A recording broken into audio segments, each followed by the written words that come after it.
Hello everyone, তোমরা সবাই কেমন আছো? নিশ্চয়ই ভালো আছো। সোনা মায়ের চ্যানেলে তোমাদের সবাইকে স্বাগত। তো তোমরা বলো কে কে রান্না করতে পারো না? আমি হাত তুলছি, আমি কিন্তু রান্না করতে পারি না, কারণ আমি রান্না শিখিনি। কিন্তু এত সহজে কিভাবে এত সুন্দর রেসিপি করে নিলাম সেটাই তোমাদের সাথে শেয়ার করব। তো চলো দেখতে থাকো। হয়তো তোমাদেরকে কেউ এরকম রেসিপি দেয়নি যেটা আমি তোমাদেরকে আজকে বলে দেবো। তো চলো দেখতে থাকো। দেখো, প্রথমেই সবজিগুলোকে কেটে নিয়েছি।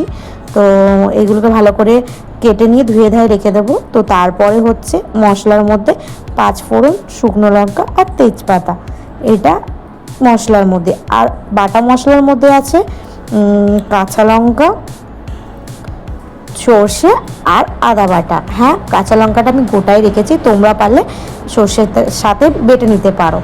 তো এই উপকরণ দিয়ে আমি আজকে এত সিম্পল রেসিপি বানাবো, এত টেস্টি। এইটা হচ্ছে গ্রাম্য সাইডে যেরকম গ্রামের দিকে বানায় সেই স্টাইলে আমি তোমাদেরকে আজকে শুক্তো বানাবো। অনেক কিছু দিয়ে তো তোমরা শুক্তো খেয়েছো নিশ্চয়ই, কিন্তু এরকম শুক্তো হয়তো কোনোদিন খাওনি।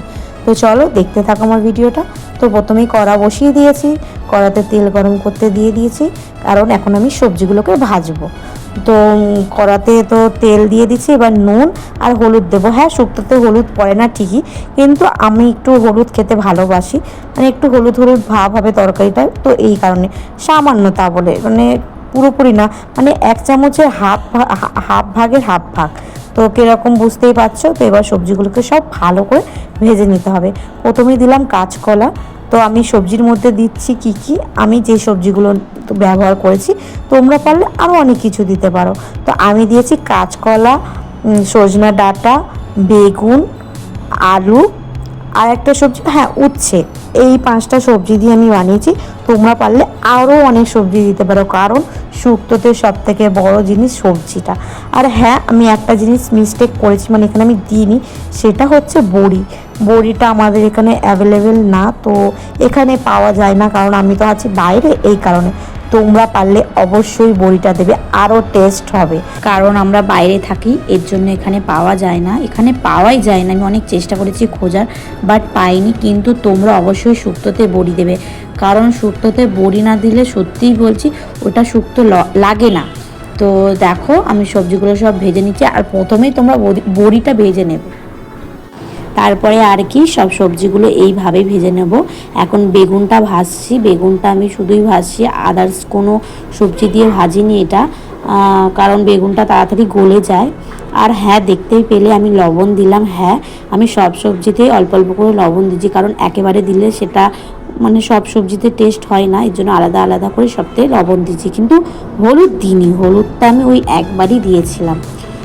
আর মশলাটা যেটা তোমরা দেখলে, মানে বাটা মশলা, ওইটার পরিমাণটা একটু বেশিই দেবে, মানে যতটা সবজি করো ততটা নয়, তার থেকে একটু বেশি। এবার আমি উচ্ছেগুলো ভেজে নেব। আমার সব সবজি মোটামুটি ভাজা হয়ে গেছে, শুধু আলুটা বাকি আছে, আলুটা লাস্টেই ভাজবো। এখন উচ্ছেটা ভালো করে উচ্ছেটা একটু কড়া করে ভাজবে, যাতে অতটা তেঁতু না বোঝা যায়, কারণ অনেক উচ্ছে থাকে যে তেঁতু হয়, তো এর জন্য ভালো করে ভেজে নিয়েছি। এবার আমি আবার তেল দিয়েছিলাম, তেলের পরিমাণটা কম হয়েছিল। এই দেখো, সব সবজিগুলো আমি ভেজে নিয়েছি, সেটাই তোমাদের দেখাচ্ছিলাম। আর এবার আমি গোটা মশলাটা দিয়ে দিলাম। যতক্ষণ না এটা থেকে কোনো একটা স্মেল যতক্ষণ না আসবে ততক্ষণ আলুটা দেবে না, একটা স্মেল আসার পরে আলুটা দিলাম। এবার আলুটা ভালো করে নেড়ে নেব, আর সামান্য নুন দেবো, কারণ আমি সব সবজিতেই নুন দিয়েছিলাম ভাজার সময়, তো আলুতেও আমি নুনটা দিয়েছি। তো এটা ভেজে নেওয়ার পরে ভালো করে ভাজতে হবে আলুগুলো। এটা ভেজে নেওয়ার পরে ওই গোটা মশলা, আদা কুচানি, মানে আমি আদাটাকে বেটেছিলাম, ওটাই আদা দিয়ে দিলাম, দিয়ে এবার ভালো করে মাখিয়ে নেব আলুর সাথে। কোনো জল দেবে না এখন। তো দেওয়ার পরে সবজিগুলো, মানে যেইগুলো ভাজা ছিল সেই সবজিগুলো কিছু কিছু করে এর মধ্যেই দিয়ে দেবো। তো দেখো, আমার এটা ভালো করেই ভাজা হয়ে গেছে। এবার সবজিগুলো আমি দেবো।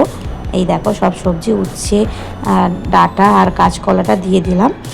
বেগুনটা দেবো না এখন, বেগুনটা লাস্টে দেবো, কারণ বেগুন তো এমনিই গলে যায়, এই কারণে। হ্যাঁ, তারপরে দিলাম সর্ষে বাটা। দেখতেই পেলে তোমরা সর্ষে বাটা দিলাম। সর্ষে বাটাটা একটু পরিমাণে বেশি দেবে, বারবার বলছি, কারণ আদা আর সর্ষেটা পরিমাণে একটু বেশি দরকার। তো দেখো, আমি ভালো করে নেড়ে এবার জল দিয়ে দিলাম। আরও জল পড়বে এতে। নুনও দিয়ে দেবো তার মধ্যে। তো ভালো করে জল দিয়ে এটাকে ফুটতে দেবো। এটা এখন ফুটবে, এখন এটা ঢাকবো না, আমি কিছুক্ষণ পরই ঢাকবো। এটা যতক্ষণ না ফুটে উঠছে ততক্ষণ আমি ঢাকবো না। এই দেখো ফুট চলে এসছে তরকারিতে। তো এবার আমি ঢেকে দেবো এটা।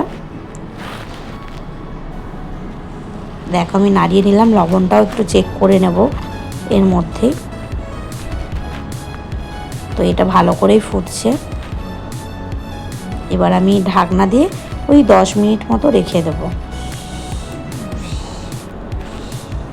তো ঢাকনা দিয়ে আমি রেখে দিয়েছি। প্লিজ তোমরা একবার ট্রাই করো। এটা এত সিম্পল রেসিপি, বিশ্বাস করো। এটা আমি আমার শ্বশুরবাড়ি থেকে শিখেছি। দেখো আমার ফুটে এসেছে।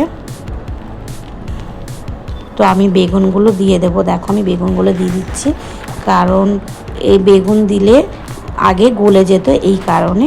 এবার এটা আমি ভালো করে ফুটতে দেবো যতক্ষণ না ঝোলটা আলুতে ঢোকে, ততক্ষণ আমি এটা ফোটাবো। মানে তোমরা তোমাদের মতো গ্রেভি রাখবে, তোমরা ঝোল ঝোল খেতে চাও কি একটু মানে শুকনো শুকনো ভাব থাকবে সেরকম, আমি সেইভাবেই করেছি। আর সব কিছু সিদ্ধ হয়ে যাওয়ার পরেই নামাবে, এমনিতেই সব কিছু সিদ্ধ হয়ে যাবে। তো দেখো আমার তরকারি পুরো একদম কমপ্লিট, আর এত টেস্টি হয়েছে বিশ্বাস করো। আমি এত সহজে শুক্তো রেসিপি কোনো দিন খাইনি।